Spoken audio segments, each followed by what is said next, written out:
কফিতে এক চুমুক দিয়ে আকাশ জিজ্ঞেস করল, কফিটা কেমন? নীলা সংক্ষিপ্ত জবাব দিল, হ্যাঁ ভালো। আকাশ আবার একটু ঝুঁকে জিজ্ঞেস করল, আপনি এখন ঠিক আছেন? নীলা জানালা দিয়ে বাইরে তাকিয়ে বলল, আগের চেয়ে ভালো আছি। দুজন বসে আছে এক কোণের টেবিলে, চারপাশে তাজা কফির গন্ধে ভরপুর বাতাস, তার সঙ্গে হালকা ভ্যানিলা আর দারুচিনির সুবাস। কাঠের মেঝে, দেওয়াল জুড়ে ঝুলে থাকা ম্লান হলুদ আলো, সব মিলিয়ে জায়গাটিতে একরকম উষ্ণ শান্তি নেমে এসেছে। দেওয়ালের একপাশে বইয়ের তাক, পুরনো ক্লাসিক আর আধুনিক সাহিত্য একসাথে সাজানো। জানালার পাশে বসে নীলা বাইরে তাকিয়ে আছে। কাঁচের ওপারে সন্ধ্যার আলো ক্রমে ক্রমে ম্লান হচ্ছে। আকাশ তার সামনে নিঃশব্দে তাকিয়ে আছে নীলার মুখের দিকে। 15 মিনিট আগের ঘটনা। নীলার চোখ হঠাৎ ঝপসা হয়ে আসে, ঘুরতে শুরু করে চারপাশ। ঠিক তখনই তার শরীরটা নিয়ন্ত্রণ হারিয়ে ফেলে, আর মুহূর্তের মধ্যেই যেন কেউ তাকে আগলে নেয়। নিরাপদ এক বাহুবন্ধনে আশ্রয় পায় নীলা। ধীরে ধীরে চোখ মেলতেই বিস্ময় থ হয়ে যায় আকাশকে দেখে। এটা কি সত্যি নাকি কোনো কল্পনা? বুকের ভেতর ধুকপুকানি বেড়ে যায়, ঠোঁট কাঁপে, কিন্তু কোনো কথা বলতে পারে না নীলা। আকাশও ভাবেনি এমনভাবে নীলার সঙ্গে দেখা হয়ে যাবে। কদিন ধরেই শুধু ভেবেছে কিভাবে দেখা হবে, দেখা হলে কিভাবে কথা শুরু করবে। কিন্তু ভাগ্য যেন হঠাৎ করে সব দ্বিধা মুছে দিয়ে তাদের মুখোমুখি এনে দেয়। নীলাদের বাসার দিকে হেঁটে যাওয়ার সময় দূর থেকে দেখে তাকে। মুহূর্তেই তার বুকের ভেতর কেমন এক আলোড়ন জেগে ওঠে, হৃৎস্পন্দন বেড়ে যায়। নীলাকে দেখে তার চোখে আনন্দের আলো ফুটে ওঠে, কিন্তু সে সাহস পায় না সামনে যাওয়ার। তাই দূর থেকে নীরবে নিঃশব্দে তাকে অনুসরণ করতে থাকে। ঠিক তখনই ঘটে অপ্রত্যাশিত কিছু। নীলার পা হঠাৎ পিছলে যায়। সে ভারসাম্য হারিয়ে ফেলে, শরীরটা ঢলে পড়ে যেতে থাকে। মুহূর্তে আকাশের বুক কেঁপে ওঠে। কোনো চিন্তা না করে, কোনো দ্বিধা না রেখে সে তড়িৎ গতিতে দৌড়ে গিয়ে নীলাকে আগলে নেয়, দৃঢ় হাতে তাকে আঁকড়ে ধরে রাখে, যেন পৃথিবীর সমস্ত ভার এক মুহূর্তে তার হাতের মুঠোয় এসে পড়েছে। আকাশ নীলাকে অনমনে দেখে আলতো করে জিজ্ঞেস করল, কি ভাবছেন? নীলা মুখ তুলল, তার কণ্ঠে হালকা কৌতূহল। আপনি হঠাৎ এদিকে? আকাশ মৃদু হেসে বলল, আমি এ পথ দিয়ে যাচ্ছিলাম, তখনই আপনাকে দেখতে পাই। নীলার চোখে তীক্ষ্ণ দৃষ্টি। সে সরাসরি বলল, মিথ্যে বলছেন কেন? আকাশ একটু অপ্রস্তুত হয়ে হাসল। আপনি মানে মানুষ মিথ্যে বললে বোঝা যায় কিভাবে? আকাশের প্রশ্নে নীলা সংযত গলায় বলল, ওটা গুরুত্বপূর্ণ নয়, আগে বলেন আপনি এখানে কেন? আকাশ একটু থেমে শান্ত গলায় বলল, আপনার জন্য। নীলা অবাক দৃষ্টিতে তাকাল। আমার জন্য? আকাশের কণ্ঠে এবার একটুখানি ক্লান্তি ফুটে উঠল। তা আপনি এভাবে নিরুদ্দেশ হয়ে গেলেন কেন? নীলা পাল্টা প্রশ্ন করল, মুখে শীতল ভাব। আমি নিরুদ্দেশ হব কেন? আকাশ গুছিয়ে কিছু বলতে পারছে না, কথাগুলো জড়িয়ে যাচ্ছে। সেটা না, নীলা গম্ভীর স্বরে বাধা দিয়ে বলল, শুনুন আকাশ, আপনার সঙ্গে আমার এমন কোনো সম্পর্ক নেই যার জন্য আপনাকে জড়িয়ে যেতে হবে। সেদিন আপনি বিপদে ছিলেন, আমি মানবতার খাতিরে সাহায্য করেছি। এখন সেটুকুতেই শেষ করি, কেমন? নীলার কথাগুলো ছুরির মতো কেটে গেল আকাশের বুকের ভেতর। সে চুপচাপ কফির কাপের দিকে তাকিয়ে রইল। চোখ তুলে নীলার দিকে তাকানোর সাহস হল না তার। কিছুক্ষণ পর সে আস্তে করে বলল, আমার এমন কোনো উদ্দেশ্য ছিল না যে আপনি এভাবে বলবেন। আমি শুধু... নীলা তার কথা কেটে দিয়ে তীব্র স্বরে বলল, আপনারা কি সবাই একরকম? শুরুতে সবাই সহানুভূতি দেখায়, পরে গুরুত্ব হারালে ছুঁড়ে ফেলে দেয়। আচ্ছা, এবার সরাসরি বলেন, আপনি আমার থেকে কি চান? নীলা থামল না, কটাক্ষ করে আবার বলল, আমাকে কবিতা শোনাতে এসেছেন? সেদিন তো মজার ছলে বলেছিলাম শুনব, আপনি এটা সিরিয়াস ভেবে নিয়েছেন। আকাশ নিঃশব্দে তাকিয়ে থাকে, তার গলা শুকিয়ে আসে।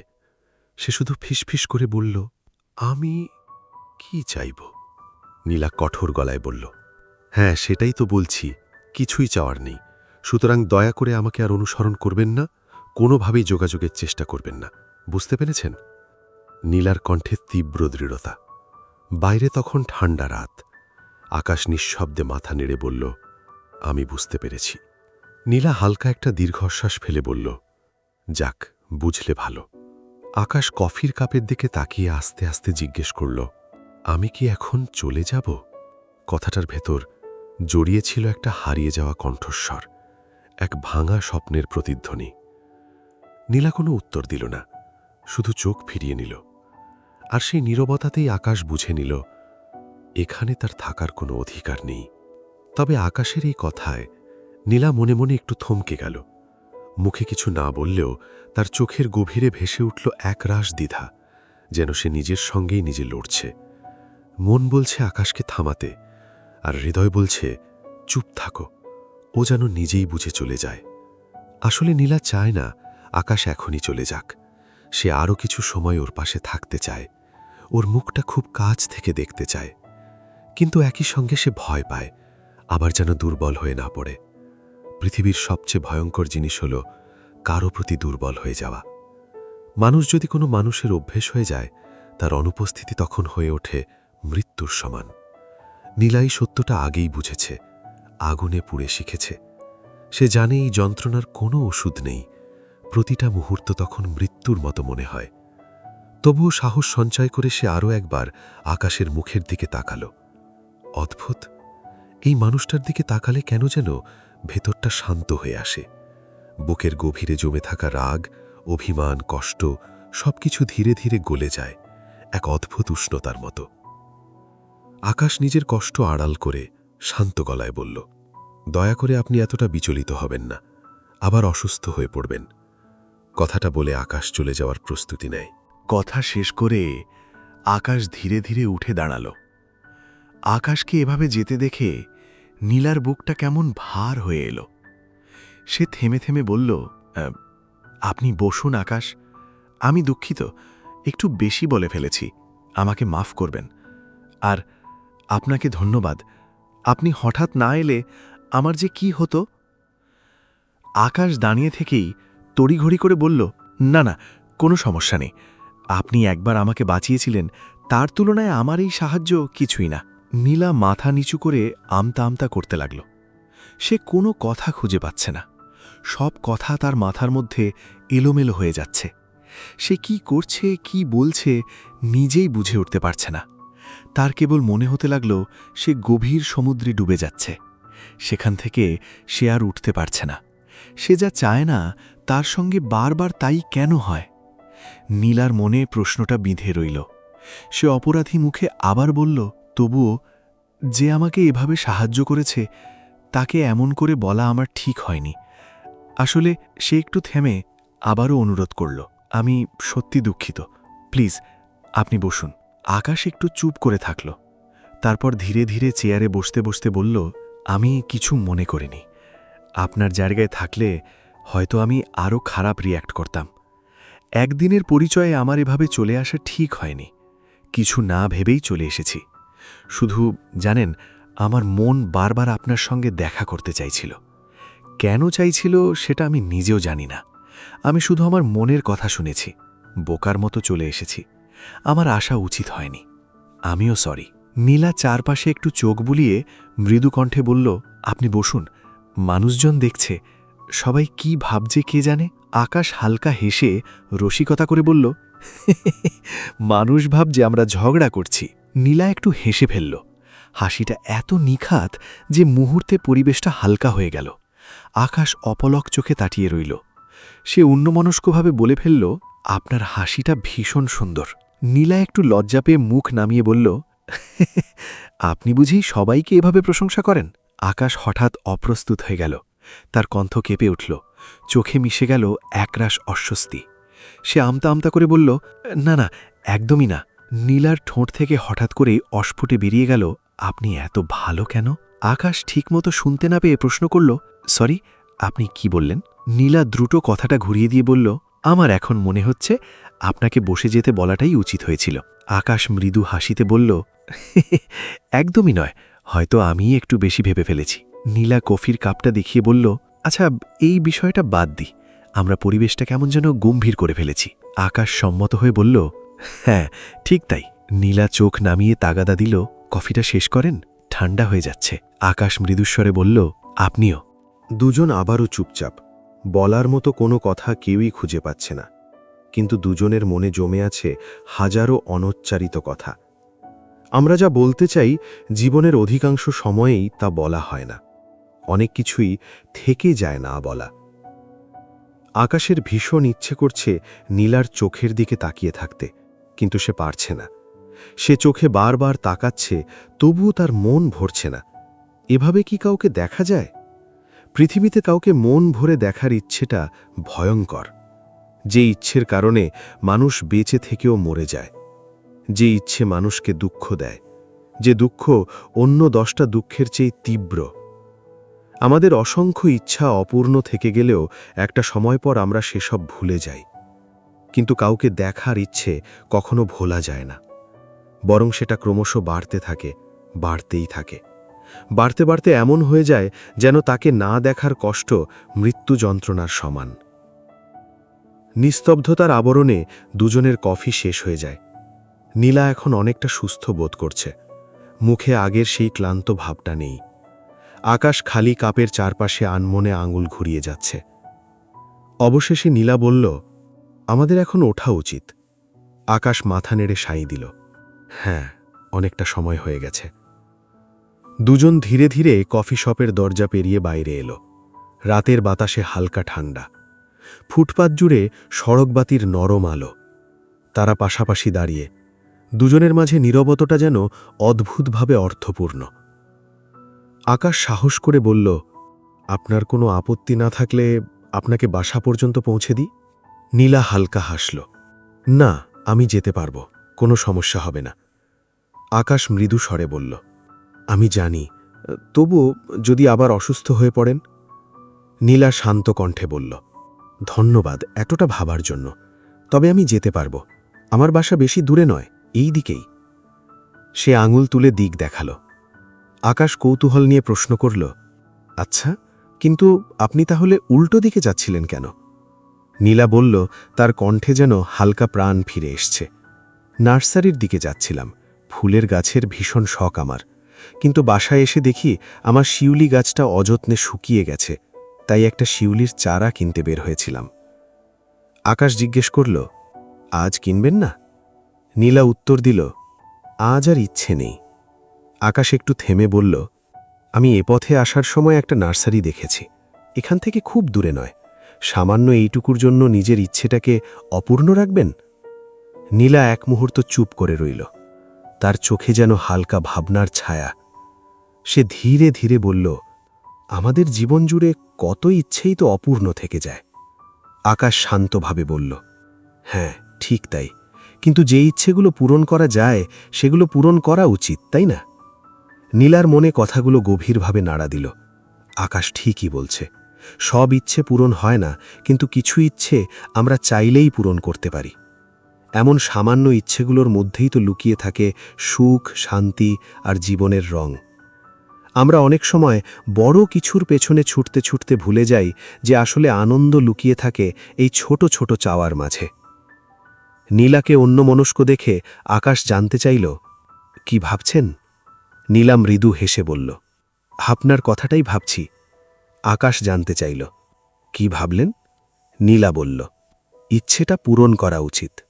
উৎসাহিত হয়ে বলল, তাহলে চলেন? নীলা একটু ইতস্তত করে বলল, আপনিও যাবেন? গেলে আপত্তি করবেন? আকাশ হেসে বলল, আপত্তি করলেও কি শুনবেন? আর যদি নাই শুনি তবে কি রাগ করবেন? নীলা হেসে সাই দিল, তাহলে চলুন, যাওয়া যাক। দুজনেই নীরব হাঁটতে শুরু করল। বাঁ পাশে নীলা, ডান পাশে আকাশ। তাদের মাঝখানে এক নিঃশব্দ সেতু, যেখানে কোনো কথা নেই, কিন্তু অনুভবের বিনিময় চলছে নিঃশব্দে। আকাশের পাশ দিয়ে একটার পর একটা গাড়ি ছুটে যাচ্ছে শাঁসা শব্দে। শহরের কোলাহল, গাড়ির হর্ন, ব্যস্ততা সবকিছু তাদের পাশ কাটিয়ে যাচ্ছে। মনে হচ্ছে যেন পুরো শহর ছুটছে, আর তারা দাঁড়িয়ে আছে সময়ের বাইরে কোথাও। নীলার চুল বাতাসে হালকা দুলে আকাশের কাঁধে ছুঁয়ে যায় মাঝে মধ্যে। আকাশ কিছু বলে না, শুধু হাঁটে ধীর পায়ে, যেন ওই সুন্দর মুহূর্তটা ফুরিয়ে না যায়।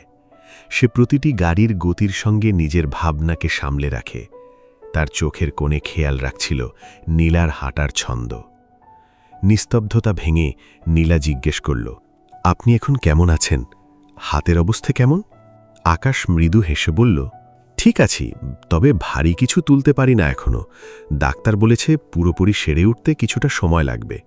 নীলা মাথা নেড়ে বলল, হ্যাঁ, হাড় মুচকে গেলে সময় লাগে, আবার সেই জায়গায় সামান্য চাপ ও ব্যথা বাড়িয়ে দেয়। নিয়মিত ব্যায়াম করবেন, তাতে দ্রুত রিকভারি হবে। আকাশ সায় দিয়ে বলল, হ্যাঁ, ডাক্তারও তাই বলেছে। নীলা আবারও জানতে চাইল, আর মাথার কি অবস্থা? আকাশ আলতো করে বলল, ব্যথা হয়, কিন্তু ওষুধ খাচ্ছি। নীলা গম্ভীর মুখে বলল, নিয়মিত খাবেন, মাথায় আঘাত জিনিসটা কিন্তু ভয়ঙ্কর। আকাশ হেসে বলল, আমি ভাগ্যবান, এত বড় দুর্ঘটনায়ও তেমন কিছু হয়নি। সত্যি বলতে এ যাত্রায় বেঁচে গেছি। নীলা গম্ভীর গলায় বলল, তাই বলে সব সময় ভাগ্য পাশে থাকবে এমন না, সাবধানে থাকা উচিত। আকাশ ওর দিকে তাকিয়ে বলল, আপনার ক্ষেত্রেও একই কথা প্রযোজ্য। নীলা একটা দীর্ঘশ্বাস ফেলে বলল, আমার আর কি হবে, যা হবার ইতিমধ্যেই হয়ে গেছে। আকাশ গভীর আগ্রহ নিয়ে জানতে চাইল, কি হয়েছে আপনার? নীলা একটু থেমে ম্লান হেসে বলল, আজ সেসব কথা না বলি, অসুখের কথা মনে করতে ভালো লাগে না, মন খারাপ হয়ে যায়। আকাশ মৃদুস্বরে বলল, আচ্ছা থাক। দুজনেই ধীরে ধীরে নার্সারির কাছে পৌঁছে গেল।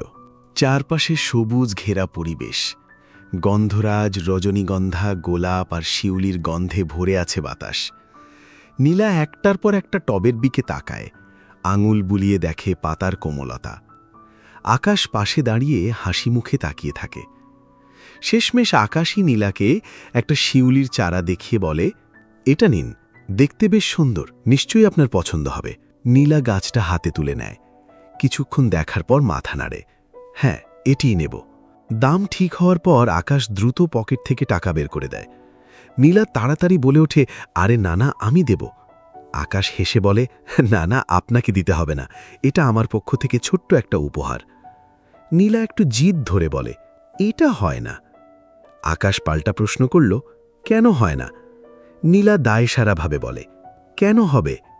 আকাশ বলল, এমনিতেই। অনেক দিন পর নীলা হেসে ওঠে, মুখে একরাশ শিশু সুলভ উজ্জ্বলতা। সে বলে, এমনিতে আবার হয় নাকি? আকাশ দৃঢ়ভাবে বলে, অবশ্যই হয়, আপনাকে নিতেই হবে, আমার ক্ষমা প্রার্থনা হিসেবেও নিতে পারেন। নীলা অবাক হয়ে জিজ্ঞেস করল, অপোলজি? জি, কেন? আকাশ একটু অনুতপ্ত গলায় বলে, এই যে আপনার ঠিকানা খুঁজে আপনাকে দেখতে চলে এলাম, আপনার অনুমতি ছাড়াই বিরক্ত করলাম। নীলা একটু থেমে মৃদুস্বরে বলল, আমি রাগ করিনি। প্রথমে একটু রাগ হয়েছিল, কিন্তু পরে ভাবলাম এই দুদিনের দুনিয়ায় কারো ওপর রাগ ধরে রেখে কি লাভ। আমি কারো ওপর রাগ পুষে রাখি না। আকাশ মুগ্ধ হয়ে তাকিয়ে বলে, আপনি মাঝে মধ্যে কবিতার মতো করে কথা বলেন। নীলা হেসে জিজ্ঞেস করে, এটা কি প্রশংসা? আকাশ সাই দিয়ে বলে, আপনি চাইলে তাই ভাবতে পারেন। আকাশ আবার বলে, আচ্ছা তাহলে ফাইনাল, টাকাটা আমিই দিচ্ছি, আপনি অনেক তর্ক করতে পারেন। নীলা চোখ বড় করে বলে, এটাকে তর্ক বলা যায়?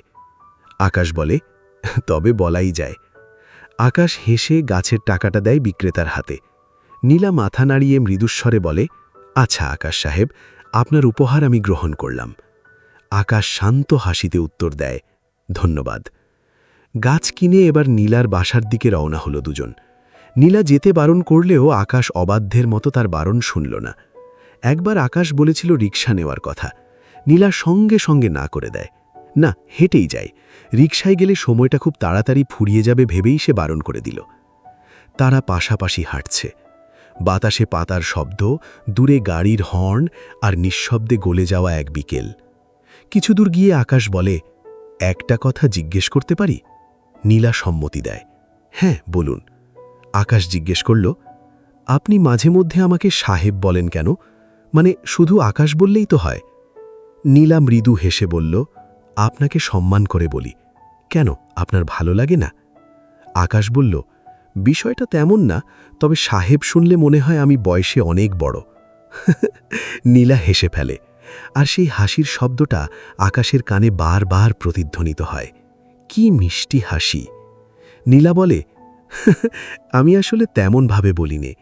অপরিচিত কাউকে নাম ধরে বলার পর সাহেবটা অটোমেটিক চলে আসে। আপনি বলতে পারেন এটা আমার অভ্যেস। আকাশ মাথা নাড়ে। আচ্ছা, সমস্যা নেই, আপনি চাইলে বলতে পারেন। নীলা সাই দিল। আচ্ছা। কিছুক্ষণের মধ্যে তারা নীলাদের বাড়ির কাছে পৌঁছে যায়। বিদায়ের সময় ঘনিয়ে এসেছে। দুজনেরই মনে একই প্রশ্ন, আবার দেখা হবে তো? কেউ উত্তর জানে না। তবুও দুজনের মনে গোপন আশা, আবার দেখা হোক, অন্তত আরও একবার। আকাশ ফুলের টব এগিয়ে দেয় নীলার হাতে। তারপর সে বলে, এখন আমার যেতে হবে। নীলা একটু মুচকি হেসে বলে, কেন, আপনি কি থেকে যেতে চান? আকাশ বুঝতে পারে রসিকতা, তবুও তার মনে হয় সম্ভব হলে সে সত্যিই থেকে যেত। সে শুধু হেসে চুপ থাকে। আকাশের মুখ থেকে হঠাৎই না চাইতে বেরিয়ে আসে, সমস্যা নেই নীলা। আকাশের মুখে নিজের নাম শুনে নীলা থমকে যায়। বুকের ভেতর কাঁপুন লাগে। সে নিঃশ্বাস নিতে ভুলে যায়। দীর্ঘ অপেক্ষার পর সে আকাশের কণ্ঠে তার নামটা শুনছে, কিন্তু আকাশ তাকে নীলা বলে সেভাবে ডাকেনি কখনো। তখনই নীলার মনে পড়ে যায় তার অন্য নামটা, যে নামে কতদিন কেউ তাকে ডাকে না, যে নাম একদিন আকাশই তাকে দিয়েছিল, গোধূলি। নীলা কাঁপা স্বরে বলে, আমাদের বিদায় নেওয়া উচিত। আকাশের মুখ থেকে উজ্জ্বলতা মিলিয়ে গেছে।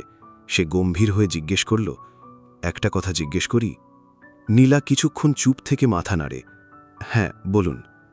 আকাশ সরাসরি জানতে চাইল, আমরা কি বাই চান্স পূর্বপরিচিত? এ প্রশ্নে নীলার বুকের ভেতর ঝড় ওঠে। সে কষ্ট করে নিজেকে সামলায়। সে কৃত্রিম হাসি দিয়ে বলল, কি যে বলেন, আমি তো আপনাকে সেদিনই প্রথম দেখেছি, তার আগে কখনো দেখিনি। হয়তো আপনার ভুল। আকাশ ম্লান মুখে বলল, হ্যাঁ, মনের ভুল। দুজনেই নীরব। তারপর আকাশ বলে, আচ্ছা, আজ যাই, নিজের খেয়াল রাখবেন। নীলা ধীর স্বরে বলল, আপনিও। আকাশ কিছু দূর গিয়ে আবার ঘুরে দাঁড়াল। নীলা? নীলা থমকে দাঁড়ায়, ঘুরে তাকায়। আকাশের চোখে তখন অগণিত প্রশ্ন। আকাশ জানতে চাইল, সেদিন রাতে আমাকে দেখে দরজার ওপাশে দাঁড়িয়ে কাঁদছিলেন কেন? আমি অনেক ভেবেছি, কোনো উত্তর পাইনি। নীলা নিশ্চুপ। তার চোখে জল চিকচিক করে ওঠে, গলা ভিজে আসে। কিছু না বলে সে হঠাৎ দ্রুত পা ফেলে বাসার ভেতর ঢুকে যায়। আকাশ এক জায়গায় দাঁড়িয়ে থাকে। তার মনে অগণিত প্রশ্ন, অজানা এক রহস্যের জট, যা তাকে খুলতেই হবে। নীলা চলে গেছে, তবুও আকাশ দাঁড়িয়ে থাকে সেই জায়গায়, নিশ্চুপ, ক্লান্ত, ফ্যাকাশে মুখ। সারাদিন না খাওয়ায় তার শরীর ভেঙে পড়েছে।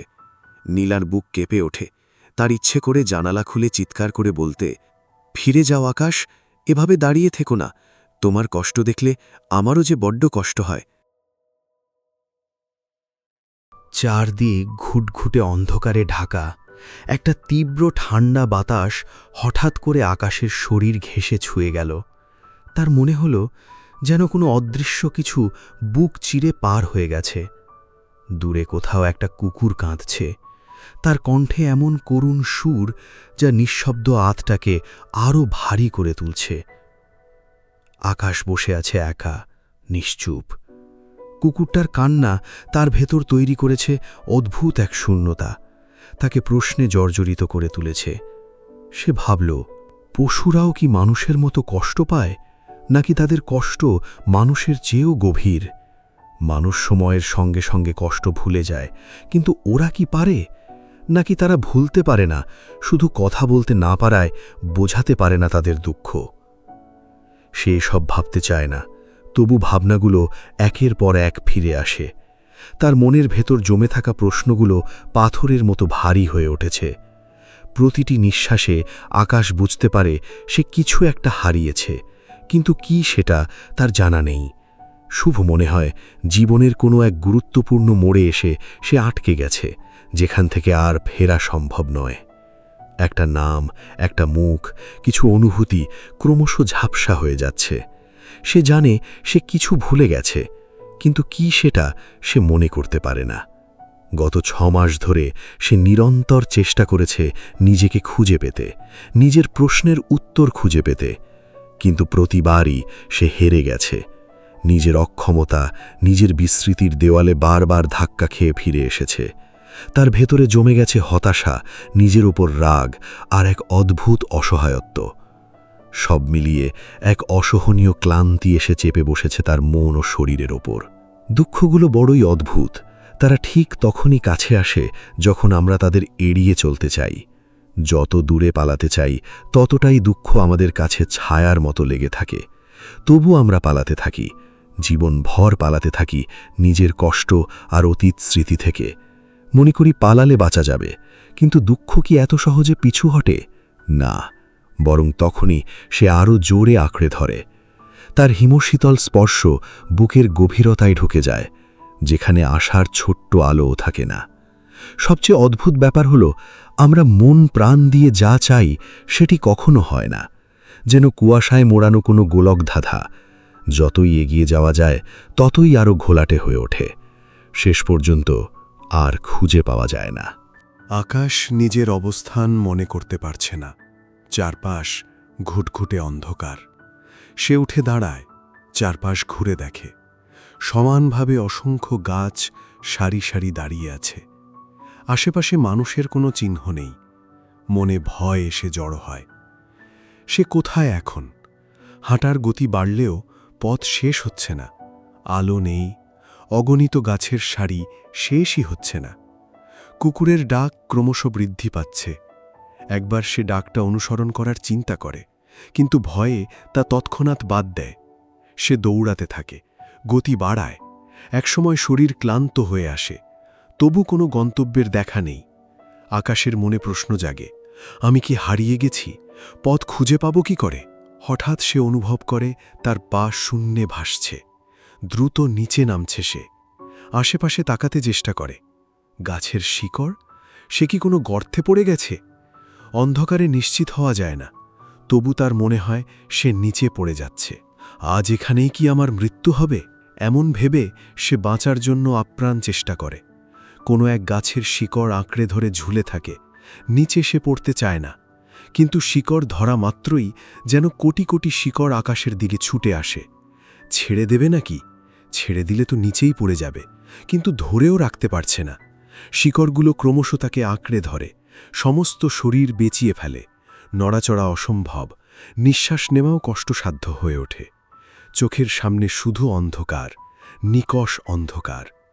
প্রচণ্ড আতঙ্কে ঘুম ভেঙে যায় তার। স্বাভাবিকভাবে নিঃশ্বাস নিতে সময় লাগে। মনে হয় গাছের শিকড় যেন এখনও তার গলায় পেঁচিয়ে আছে। হাত বাড়িয়ে পানির বোতল খুঁজে পায় সে। ঢকঢক করে পানি খেয়ে নেয়। বিছানা থেকে উঠে রুমের লাইট জ্বালায়। অন্ধকার কেটে যাওয়াতে ভয় কিছুটা কমে। সকাল হতে আর বেশি দেরি নেই। ঘড়ি দেখে বোঝে ঘুম আর আসবে না। বসে বসে সময় কাটাচ্ছে, কিন্তু সময় যেন থমকে গেছে। একটা গুমোট অনুভূতি এখনও মনের মধ্যে বিরাজ করছে। ঠিক তখনই দরজার দিকে চোখ যায় তার।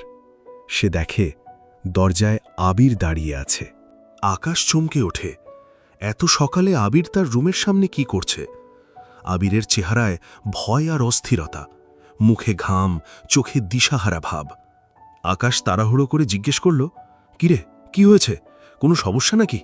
তুই ঠিক আছিস? আবির এখন কিছুটা শান্ত স্বরে বলল, বাবা স্ট্রোক করেছে, এখন অবস্থা ভালো না। আকাশের চোখ মুহূর্তেই চিন্তায় ভরে গেল। আঙ্কেল এখন কোথায়? আবির জানালো, মিলি কল করে জানিয়েছে বাবাকে ভোরের দিকে উপজেলা স্বাস্থ্য কমপ্লেক্সে ভর্তি করিয়েছে, কিন্তু ডাক্তার বলেছে সম্ভব হলে দ্রুত ঢাকা নিয়ে যেতে। আকাশ দ্বিধা না করে অস্বস্ত করে বলল, তাহলে নিয়ে আয় ঢাকা, আমি তো আছি, চিন্তা করিস না। আবির অসহায় কণ্ঠে বলল, সমস্যা হচ্ছে আমার হাতে এখন সেরকম টাকা নাই আকাশ। আকাশ তৎক্ষণাৎ বলল, টাকা নিয়ে তোর কোনো চিন্তা করতে হবে না, আমি দেখছি কি করা যায়।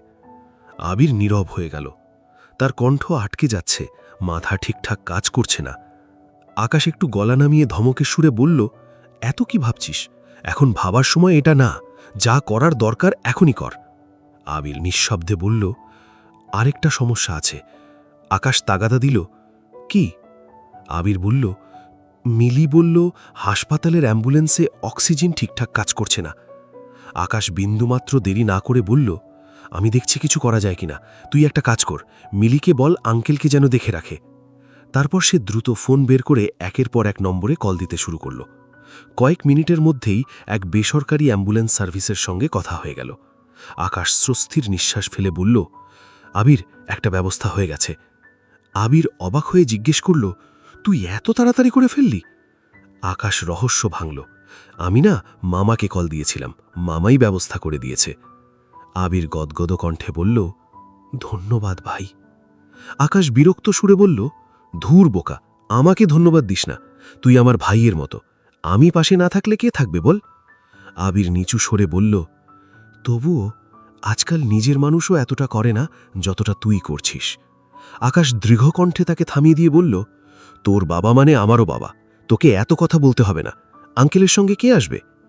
আবির চিন্তিত হয়ে বলল, মায়ের শরীরটাও ভালো নেই, আমি যে গিয়ে নিয়ে আসব সেটাও সম্ভব না, আমার যেতে যেতে দেরি হয়ে যাবে। আকাশ বলল, আচ্ছা তুই মিলিকে কল দে, দেখি কি করা যায়। আবির সাঁ দিল, আচ্ছা। আবির দ্রুত মিলিকে কল দিল। মিলি রিসিভ করতেই আবির তাড়াহুড়ো করে বলল, হ্যালো মিলি, অ্যাম্বুলেন্সের ব্যবস্থা হয়ে গেছে, কিন্তু বাবার সঙ্গে কে আসবে? তুই একা বাবাকে নিয়ে আসতে পারবি নাকি মাকে পাঠাবি? ওপাশ থেকে মিলি শান্ত স্বরে জবাব দিল, আমি যাব, মা এই অবস্থায় এতদূর জার্নি করতে পারবে না। আবির একটু দুশ্চিন্তাগ্রস্ত হয়ে বলল, তুই একা পারবি? মিলি আত্মবিশ্বাসের সাথে বলল, কেন পারবো না ভাইয়া, আমি কি আর ছোট আছি? মিলির আত্মবিশ্বাসী কণ্ঠে আবির কিছুটা ভরসা পেলেও মনের ভেতর চিন্তা থেকে গেল। সে আবার জিজ্ঞেস করল, আলামিন কি আসতে পারবে? আবিরের চাচাতো ভাই আলামিনের কথা উঠতেই মিলি কিছুটা দমে গেল। তার কণ্ঠস্বর শক্ত হয়ে উঠল। সে ক্ষোভের সাথে বলল, আলামিন ভাইকে দরকার নেই, সেদিন বাবাকে এসে একগাদা কথা শুনিয়ে গেছে, সেই দুঃখেই হয়তো বাবার এই অবস্থা। আমি একাই যাব, তুমি চিন্তা করো না। আবির দীর্ঘশ্বাস ফেলে বলল, আচ্ছা, আমি তোকে আপডেট জানাচ্ছি। মিলি বলল, ওকে ভাইয়া। মিলি কল কেটে দিল।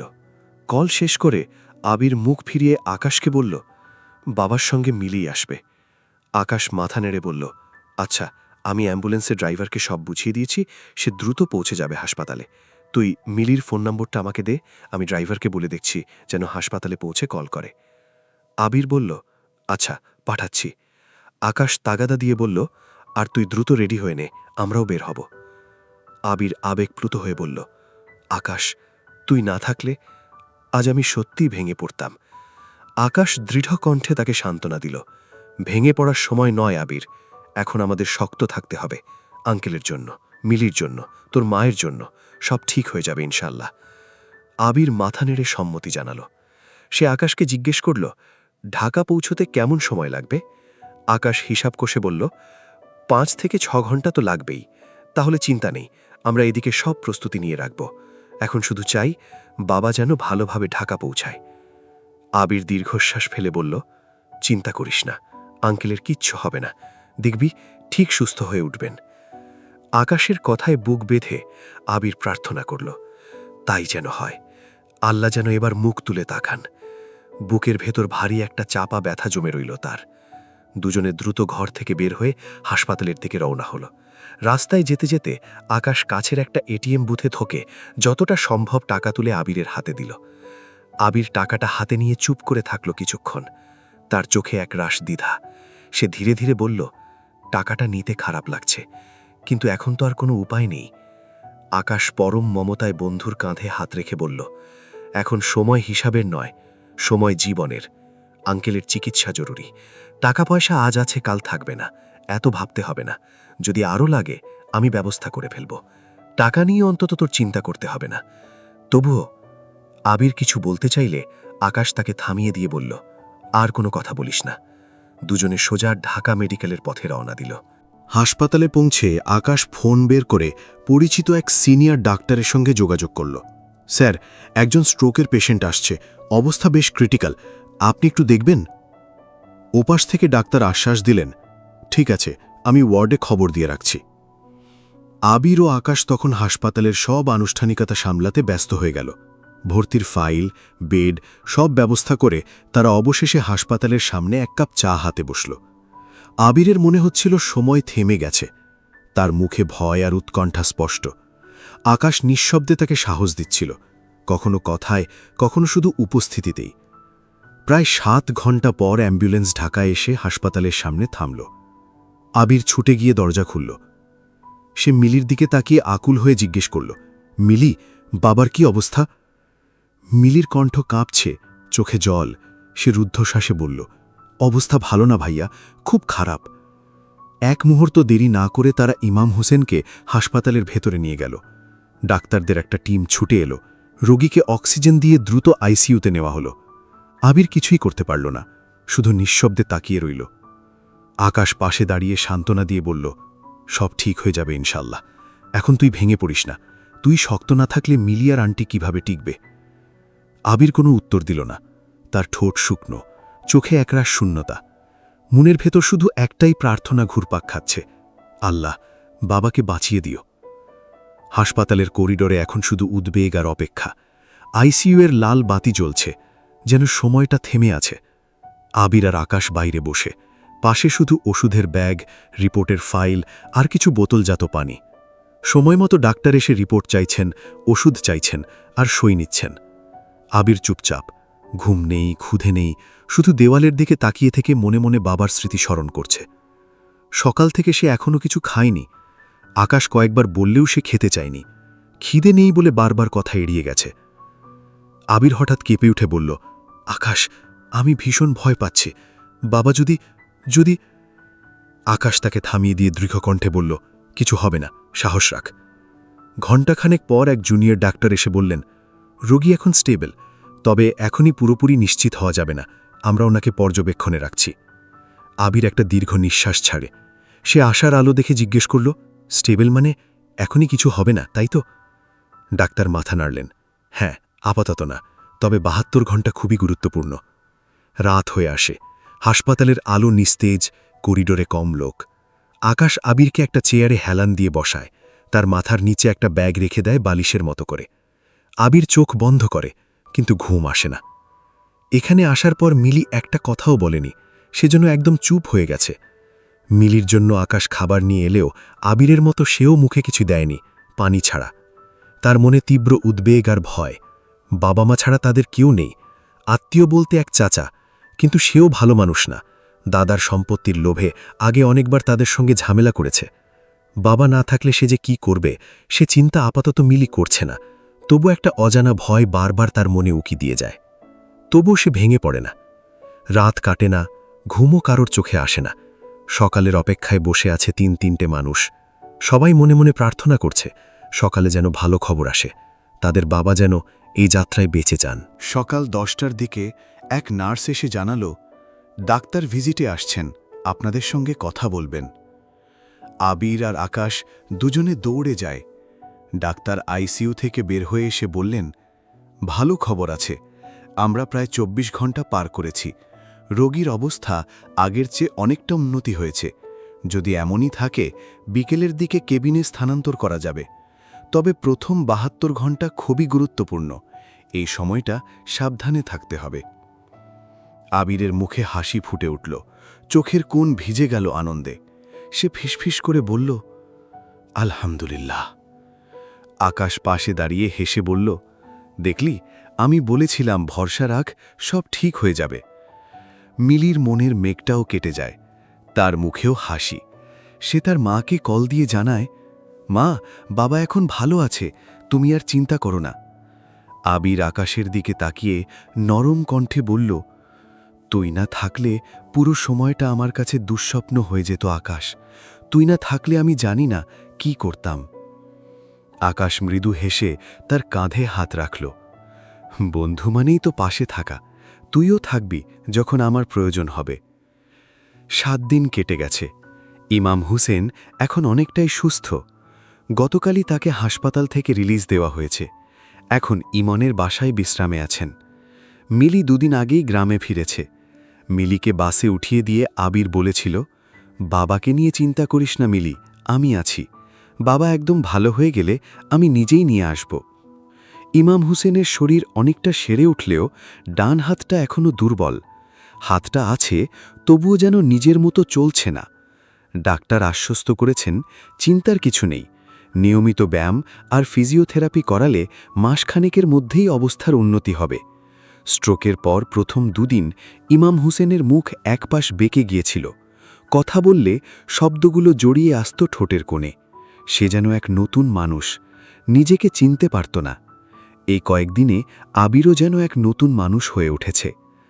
আবির চুপচাপ বসে আছে বাবার পাশে। ইমাম হোসেন অনেকক্ষণ চুপ থেকে হঠাৎ আবিরের দিকে তাকিয়ে বললেন, তোর মা কেমন আছে? এখানে আসার পর মানুষটার সঙ্গে আর কথা হয়নি। আবির বলল, মা ভালো আছেন বাবা, সারাক্ষণ আপনার কথাই বলেন। সকাল বিকেল আমাকে কল দিয়ে শুধু জানতে চান আপনি কেমন আছেন। ইমাম হোসেন কিছুক্ষণ চুপ থেকে বললেন, তোর মাকে একবার ফোন দিবি, আমি একটু কথা বলতে চাই। আবির সঙ্গে সঙ্গে ফোন বের করে মা আমেনাকে কল দিল। মনে হলো আমেনা যেন ফোন হাতেই বসেছিলেন। প্রথম রিং বাজতেই তিনি রিসিভ করলেন। হ্যালো আবির, তোর বাবা কেমন আছে? আবির কিছু না বলে ফোনটা বাবার কানে ধরিয়ে দিল। ইমাম হোসেন দীর্ঘশ্বাস ছাড়লেন। আমেনা বুঝতে পারলেন ফোনের ওপাশে আবিরের বাবা। তিনি যেন মুহূর্তেই চুপ হয়ে যান। ইমাম হোসেন ধীরে ধীরে বললেন, কেমন আছো তুমি? ইমাম হোসেনের এমন নতুন কণ্ঠ শুনে আমেনার গলা ভারী হয়ে ওঠে। মানুষটার কণ্ঠ যেন এই কয়েকদিনে পরিবর্তন হয়ে গেছে। এত বছরের চেনা পরিচিত সেই কণ্ঠ আর নেই। আমেনা উত্তর দিলেন, আমি ভালো আছি। তুমি এখন কেমন আছো? ডাক্তার বলেছে ভয়ের কিছু নেই। ওপাশে দীর্ঘশ্বাসের শব্দ শোনা যায়। চোখ মুছে আমেনা বললেন, আলহামদুলিল্লাহ, আল্লাহ আমার দোয়া কবুল করেছেন। আমি প্রতি ওয়াক্ত নামাজে শুধু এইটুকুই চেয়েছি যে তোমার যেন কিছু না হয়। ইমাম হোসেন মৃদু হেসে বললেন, হায়াত ফুরিয়ে গেলে কি আর থাকা যায় আমেনা? আমেনার গলা কেঁপে উঠল। তুমি এভাবে বলো না, আমার বুক কেঁপে ওঠে। ইমাম হোসেন ধীরে ধীরে বললেন, কেঁদো না, তুমি এভাবে ভেঙে পড়লে আমার কি হবে? আমেনা দ্রুত চোখ মুছে নিয়ে বললেন, না, আমি আর কাঁদছি না, তুমি শুধু দ্রুত ফিরে আসো। ইমাম হোসেন বললেন, আমি দ্রুতই তোমার কাছে চলে আসব। আল্লাহ তোমাকে সুস্থ রাখুক। তুমিও নিজের যত্ন নিও, আর অকারণে এমন কেঁদো না, শুনছ? আমেনা মৃদু উত্তর দিলেন, আচ্ছা। ইমাম হোসেন ফোনটা আবিরের হাতে দিয়ে বললেন, তোর মার সঙ্গে কথা বল। আবির ফোনটা কানে তুলতেই ওপাশ থেকে ভেসে এলো মায়ের কান্না ভেজা কণ্ঠ। আবির, তোর বাবার দিকে ভালো করে খেয়াল রাখিস। আবির শান্ত গলায় বলল, মা, বাবা এখন অনেকটাই ভালো আছে, তুমি নিশ্চিন্ত থাকো। এভাবে দুশ্চিন্তা করলে তুমি অসুস্থ হয়ে যাবে। ফোনের দুই প্রান্তে নীরবতা নেমে এলো। ইমাম হোসেন হাসপাতাল থেকে রিলিজ পাওয়ার পর সোজা বাড়িতে যাওয়ার জেদ ধরেছিলেন, কিন্তু আবির কোনোভাবেই রাজি হয়নি। অনেক বুঝিয়ে, অনেকটা কৌশল করে শেষমেশ তাকে ইমনের বাসায় নিয়ে আসে। এখানে এসেও ইমাম হোসেন বারবার বলছেন, আমি গ্রামে চলে যাব, আমেনা একা আছে। আবির তাকে শান্ত করে বলেছে, বাবা, তুমি এখনো পুরোপুরি সুস্থ হওনি, আরও 2-1 দিন থাকো, তারপর যাওয়া যাবে। কিন্তু তার মনে একটা ভয় কাজ করছে। সে জানে বাবাকে বেশি দিন আটকে রাখা সহজ হবে না। ইমাম হোসেন একবার কিছু ঠিক করলে তাকে আটকানো মুশকিল। রাতে আবির বাবাকে খাইয়ে দিয়ে চুপচাপ ছাদে উঠে এলো। সেখানে আগে থেকেই বসেছিল আকাশ। সে যেতেই আকাশ তাকে বলল, আঙ্কেল এখন কেমন আছেন? আবির একটা দীর্ঘশ্বাস ফেলে বসল। বাবা ভালো আছে, কিন্তু এখানে আর থাকতে চাইছে না। আকাশ কৌতূহল নিয়ে জানতে চাইল, কি করবি এখন? আবির মাথা চুলকে বলল, আজ রাতটা ভেবে দেখি কি করা যায়। আকাশ আশ্বস্ত করতে চাইলে আবির গভীর চোখে তাকিয়ে বলল, আচ্ছা, তুই এই 1 সপ্তাহে যা করলি সেটা কেউ করত না। আকাশ বিরক্ত হওয়ার ভান করে বলল, আবার এসব কথা, তোকে তো বলেছি এগুলো নিয়ে ভাবিস না। আবির নাছোড় বান্দার মতো বলল, তবুও তুই না থাকলে আমি কি করতাম ভাবতে পারি না। আকাশ হেসে হালকাভাবে নিল, এত ভাবার দরকার নেই, যা হয়েছে ভালোই হয়েছে। আবির একটু থেমে দ্বিধাদ্বন্দ্ব নিয়ে বলল, একটা কথা জিজ্ঞেস করি? আকাশ বলল, হ্যাঁ বল। আবির সরাসরি জানতে চাইল, এত টাকা তুই কিভাবে জোগাড় করলি? আকাশ কিছুক্ষণ চুপ থেকে কফির কাপের মতো শূন্যতার দিকে তাকিয়ে বলল, ভাইয়ের কাছ থেকে নিয়েছে। আবির অবিশ্বাসীর মতো বলল, তোর ভাই এমনি এমনি টাকা দেওয়ার মানুষ না। আকাশ শান্ত গলায় সত্যটা ঢাকল, এমনি দেয়নি? তাহলে তুই এটা নিয়ে ভাবিস না, আমি সামলে নেব।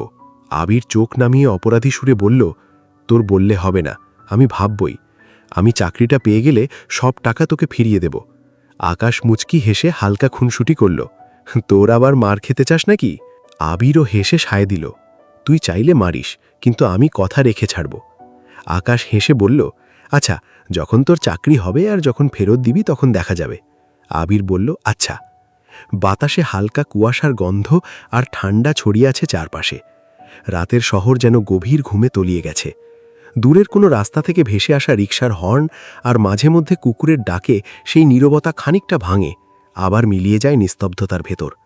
ছাদের এক কোণে বসে আছে আকাশ আর আবির। দুজনের গায়ে মোটা চাদর। ঠান্ডায় হাতের আঙুল জমে যাচ্ছে, কিন্তু দুজনেই যেন ভাবনায় হারিয়ে আছে। আবির নীরবতা ভেঙে জিজ্ঞেস করল, চা খাবি? আকাশ হেসে বলল, এত রাতে কে বানাবে শুনি? আবির বুক ফুলিয়ে বলল, আচ্ছা, আমি বানাবো, তুই খেতে চাস? আকাশ আবদার করে বলল, শীতের মধ্যে ধোঁয়া ওঠা এক কাপ চা হলে একদম জমে যাবে। আবির উঠে দাঁড়িয়ে বলল, আচ্ছা, খাবো, তুই এখানে বস, আমি এক্ষুনি আসছি। আবির নিচে নেমে গেলে ছাদটা আরও নিস্তব্ধ হয়ে যায়। চারপাশের বাড়ির ছাদগুলো যেন অলস ঘুমে ডুলছে। দূরে কোথাও অল্প আলোয় একটানা জ্বলছে কোনো জানালার বাতি। বাতাসে ফুলের হালকা গন্ধ মিশে আছে। আকাশ চোখ তুলে তাকালো আকাশের দিকে। তার চোখে যেন একজনের স্মৃতি ঘুরে ফিরে আসে। সে দূরে তাকায়, জাহানারার লেখাটা যেন জলজল করে জ্বলছে। সে অন্যমনস্কভাবে মনে মনে ভাবল, নীলা এখন কি করছে? এই প্রশ্নটাই বারবার ফিরে আসে তার মনে। সেদিনের পর থেকে নীলার সঙ্গে তার আর দেখা হয়নি। সে ইচ্ছে করেই দেখা করার চেষ্টা করেনি। সে চায়নি অযথা তাকে বিরক্ত করতে, কিন্তু এক মুহূর্তের জন্য নীলার শেষ মুহূর্তের ছলছল করা চোখ সে ভুলতে পারেনি। সে নিশ্চিত সবাই তার থেকে কিছু একটা লুকোচ্ছে। সে একবার ভেবেছিল আবিরকে আবার জিজ্ঞেস করবে নীলার ব্যাপারে, কিন্তু সে পারেনি। তার বাবার এই অবস্থায় আবির এমনিতেই অনেকটা ভেঙে আছে। তাকে আর অন্য কোনো বিষয় নিয়ে প্রশ্ন করতে চায়নি আকাশ। কয়েকবার আকাশ ভেবেছে নীলার বাসার দিকে যাবে। একবার তো প্রায় চলেও গিয়েছিল, কিন্তু অর্ধেক পথ থেকে ফিরে আসে, যেন নিজের ভেতরেই কোথাও একটা বাধা অনুভব করে সে। তার কাছে নীলার ফোন নাম্বারও নেই। একবার ভেবেছিল সাহস করে চেয়ে নেবে, কিন্তু সেদিন সেরকম পরিবেশ ছিল না। তাই বাসায় ফিরে এসে আফসোস করেছিল। চাওয়া দরকার ছিল, না দিলে অন্তত চেষ্টা তো করা যেত। ঠিক তখনই আবির ফিরে এলো চা নিয়ে। ধোঁয়া উঠছে কাপে, চায়ের মিষ্টি গন্ধটা ছড়িয়ে পড়ল চারপাশে। আবির হাসতে হাসতে কাপটা এগিয়ে দিয়ে বলল, কি রে, কি ভাবিস এত মনোযোগ দিয়ে? আকাশ একটু চুপ করে থেকে কাপটা হাতে নিল। তারপর ধীরে ধীরে বলল, নীলার কথা ভাবছি। ফোন নাম্বারটা না নেওয়াটা ভুল হয়ে গেছে। আবির কৌতূহলী হয়ে জিজ্ঞেস করল, সেদিন কি হয়েছিল? আমাকে তো ঠিক করে বললি না? আকাশ চায়ে চুমুক দিল। ধোঁয়া ভেসে উঠল তার মুখের সামনে। সে চুপচাপ শান্ত গলায় বলল, শোন, কি হয়েছে? রাত অনেক পেরিয়ে গেছে। দুই বন্ধু এখনো গল্পে মগ্ন। ছাদের উপরে কুয়াশা ঘনীভূত হয়ে এসেছে। ঠান্ডা বাতাসের শীতলতা ক্রমে আরও বাড়ছে। আবির শেষমেশ বলল, চল রুমে যাই, এই ঠান্ডায় শরীর খারাপ হয়ে যেতে পারে। আকাশ নিঃশব্দে মাথা নাড়ে। দুজনেই উঠে নিচে নেমে আসে। আজ ইমাম হোসেন আবিরের রুমে ঘুমাচ্ছেন, তাই আবির এসেছে আকাশের রুমে। দুজনে ফ্রেশ হয়ে বিছানায় যায়, কিন্তু ঘুম কারো চোখে আসে না। ঘরের আলো নিভিয়ে দেওয়া, অথচ দুজনের মনে আলো জ্বলছে নিজস্ব ভাবনায়, অগোছালো স্মৃতিতে। হঠাৎ আকাশ ফিসফিস মরে বলল, আবির, ঘুমিয়ে গেছিস? আবিরও ধীর কণ্ঠে উত্তর দিল, কি হয়েছে বল। আকাশ একটু দ্বিধায় পড়ে, তারপর বলে, নীলা কি আমার পূর্বপরিচিত? আবির পাল্টা প্রশ্ন করল, তোর বারবার এটা কেন মনে হয়?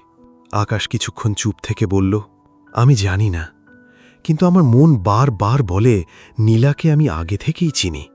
মনে হয় ও কোথাও আমার স্মৃতিতে আছে, যেটা আমি ভুলে গেছি। নীলাকে যখন দেখি, ওকে অদ্ভুতভাবে নিজের মনে হয়।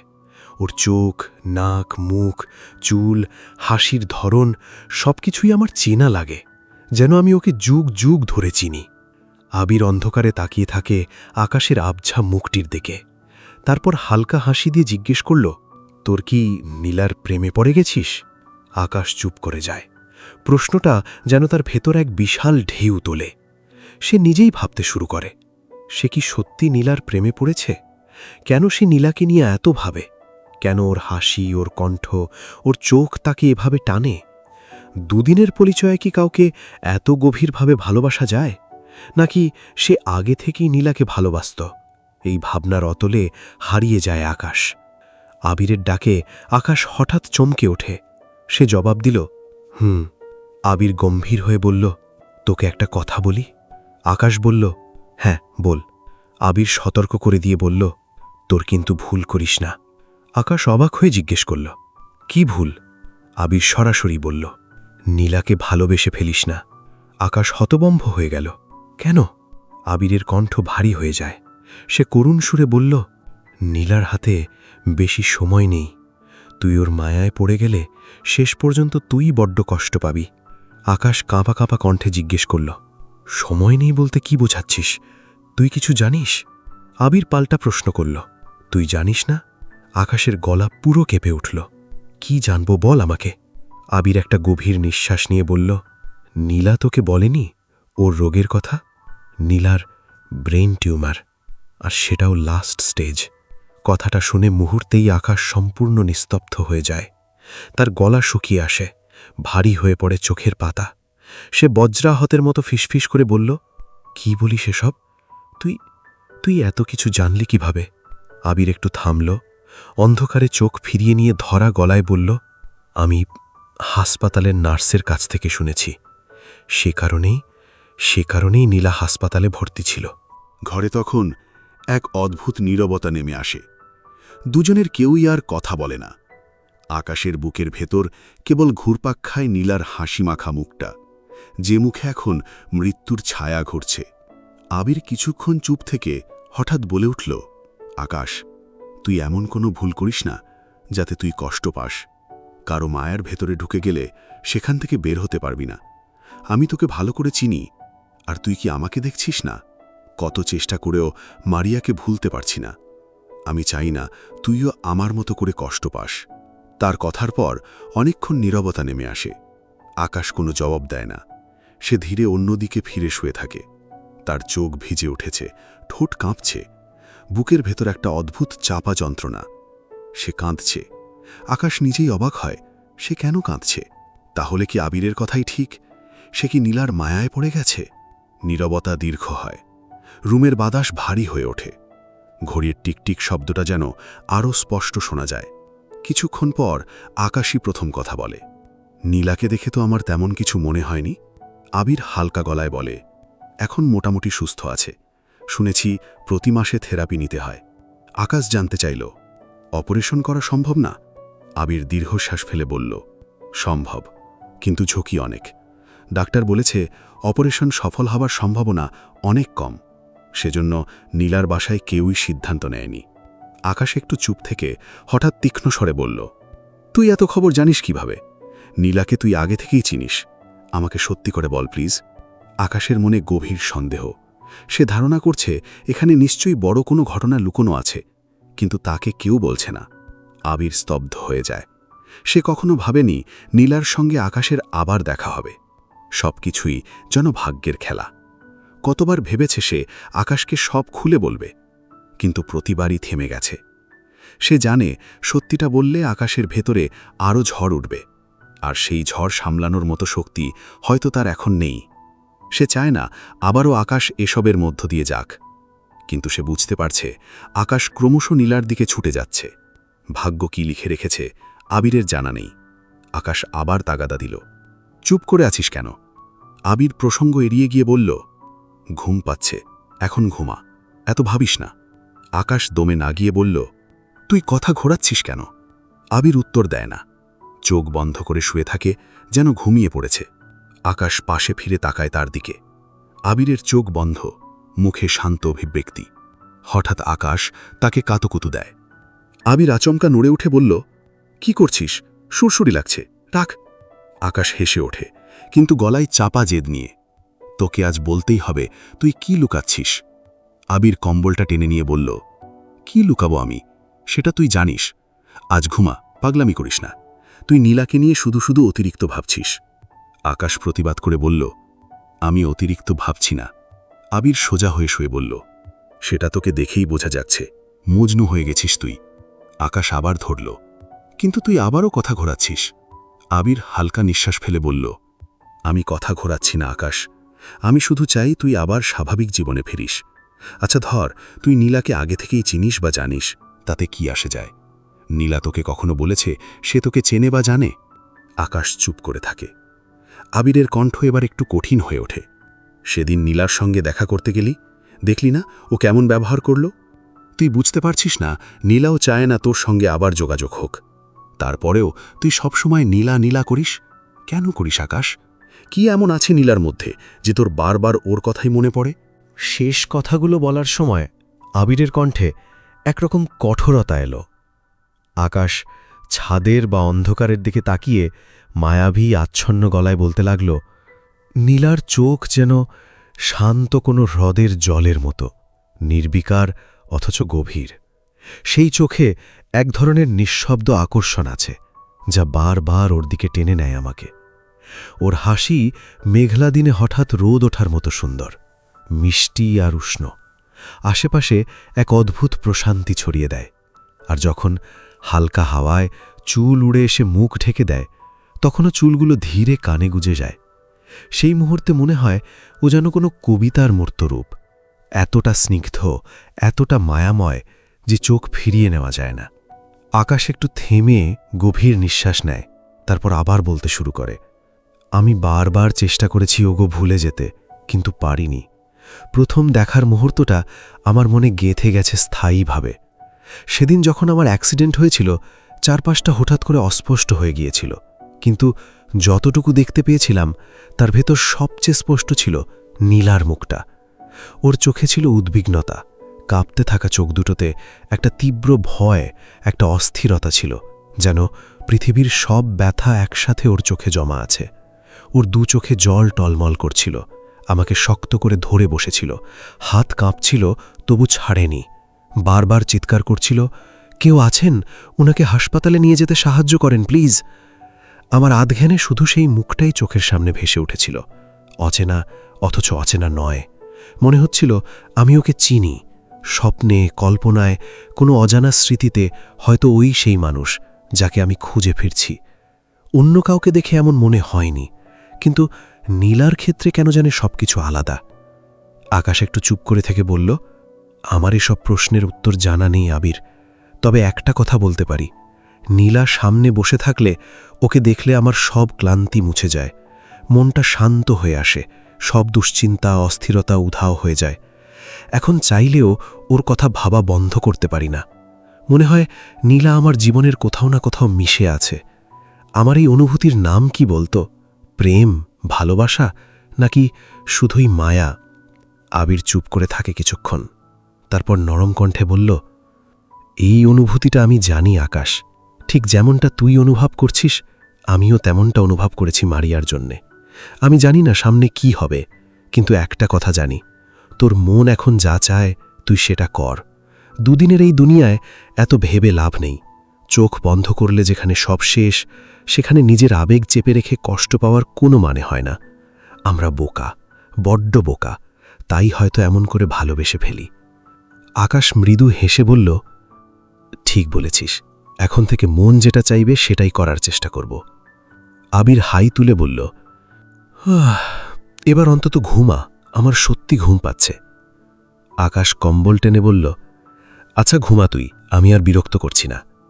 আবির তাগাদা দিল, আমি একা না, তুইও ঘুমা, এভাবে রাত জাগলে অসুস্থ হয়ে যাবি।